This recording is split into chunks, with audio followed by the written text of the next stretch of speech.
है, आलू है, ये तमाम बड़ी फसलें जो हैं, सिवाय कपास का रिकॉर्ड पुराना होता था, उसके अलावा तमाम बड़ी फसलों का जो है वो रिकॉर्ड प्रोडक्शन नजर आ रही है।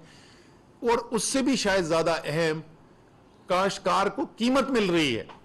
जितनी मुस्लिम लीग नून ने 5 साल में गंदम की कीमत के अंदर काश्तकार को जो मुआवजा मिलना है, हमारा वो किसान जो पाकिस्तान का पेट पालता है, जो हमें इस बैरूनी खसारों से बचाता है, 5 साल के अंदर गंदम सबसे बड़ी हमारी फसल है, सिर्फ 100 रुपए फी मन का इजाफा किया मुस्लिम लीग नून की हुकूमत ने।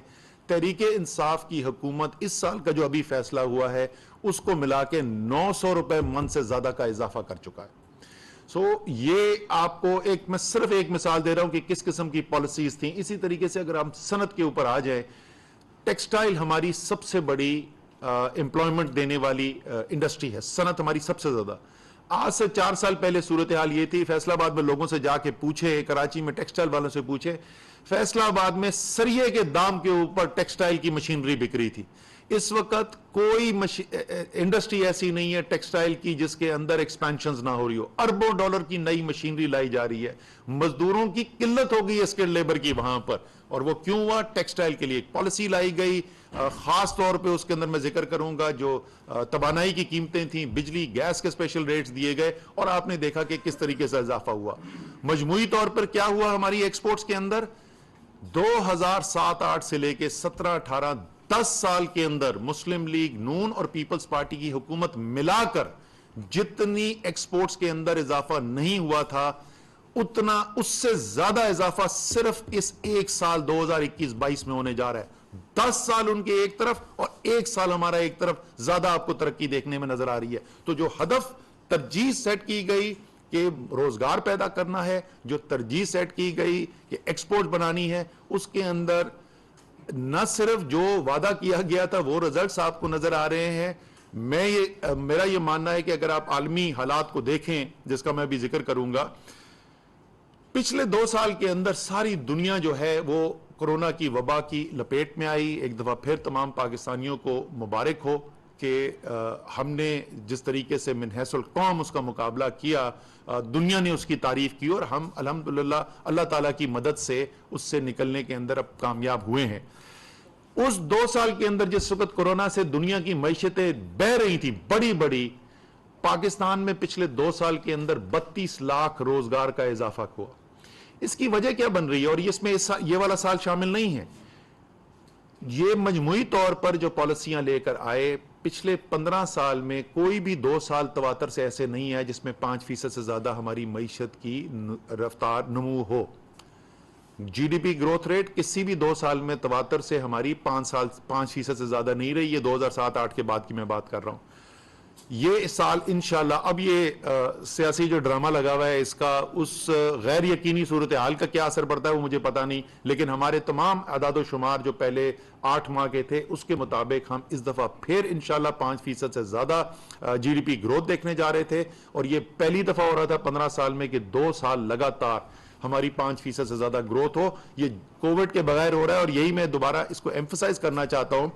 अभी जो हम इसको रेट को अगर एक्सट्रापोलेट करते हैं, 16 लाख के तकरीबन पिछले 2 साल में हुआ है, लेकिन याद रखें उसमें से जो पहला साल था उसमें तो मईशत की मनफी ग्रोथ हुई और कितना बड़ा जॉब लॉस हुआ था। पाइट की रिपोर्ट भी आई थी कि वो शुरू के जो महीने थे कोविड के, तो ये इसका जो ज्यादातर इजाफा है तो ये पिछले साल का इजाफा है। अगर इसी तरीके की पॉलिसीज चलती रही 5 साल, अगर यही जो सिमत है, जो डायरेक्शन सेट हुई हुई है, ये चलती रही, मुझे यकीन है कि अगर 1 करोड़ नौकरियां का इजाफा ना हो सका इस 5 साल के अंदर, उसके बहुत करीब करीब जरूर पहुंचेंगे। मेरे ख्याल के अंदर जो ग्रोथ रेट हमारा इस वक्त चल रहा था और जिन सेक्टर्स में चल रहा था, सॉरी मैं बड़ा सेक्टर भूल गया, अभी मैं बताता हूं, ये 1 करोड़ का टारगेट अचीव हो सकता है इंशाल्लाह। बड़ा सेक्टर जो मैं भूल गया बनाना, जो सबसे ज्यादा रोजगार होती है वो होती है ज़राअत के अंदर पाकिस्तान में, और जो शहरी इलाके हैं उसमें सबसे ज्यादा रोजगार का जरिया होता है कंस्ट्रक्शन। और आपको पता है कि कंस्ट्रक्शन के सेक्टर को उठाने के लिए किस तरीके से वजीर आजम पाकिस्तान ने खुद اس کو لیڈ کیا.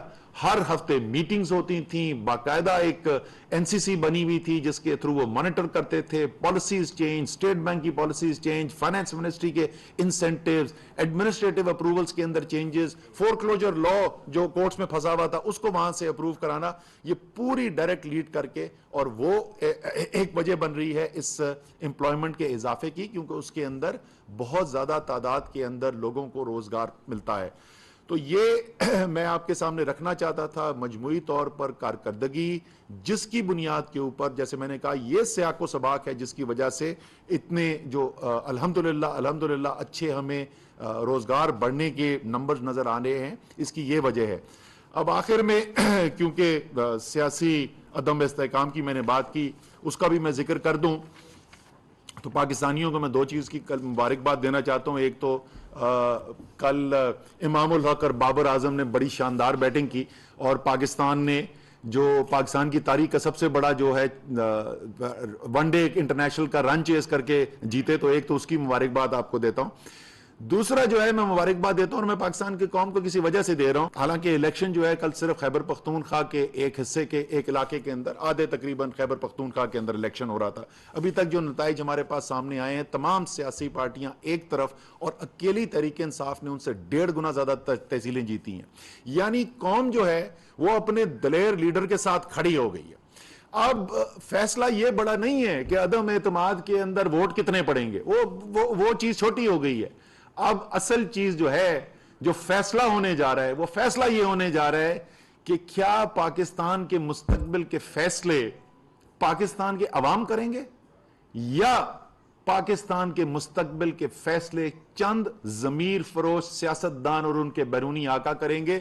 انشاءاللہ تعالی اللہ کی مدد سے یہ فتح جو ہے یہ پاکستان کی قوم کی ہوگی. یہ جو اعداد و شمار میں نے آپ کے سامنے رکھے, یہ اعداد و شمار اگر آپ پچھلے 3 سال ٹی وی دیکھتے رہتے اور 7 بجے سے 11 بجے تک سارے میڈیا کے اوپر افلاطونوں کو سنتے رہتے, تو ان کی وہم و گمان میں بھی نہیں تھا کہ اس قسم کے اعداد و شمار سامنے آئیں گے. اسی طریقے سے جو کل آپ نے خیبر پختونخوا میں نتائج دیکھے, ان نتائج کو بھی اگر آپ دیکھ لیں اور وہ تمام تبصروں کو دیکھ لیں, تو ان کا آپس میں کوئی تال میل نہیں ہے.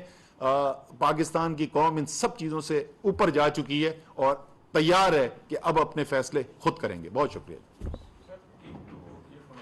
کورونا کے دوران جو لوگ بے روزگار ہوئے تھے, اچھی خاصی تعداد تھی, ان میں سے کتنے لوگوں کو وفاقی وزیر اسد عمر میڈیا ٹاک کر رہے تھے, اس سے متعلق ہم نے براہ راست آپ کو وہ گفتگو سنوائی. واپس آتے ہیں اپنے سیگمنٹ کی طرف, اور ہم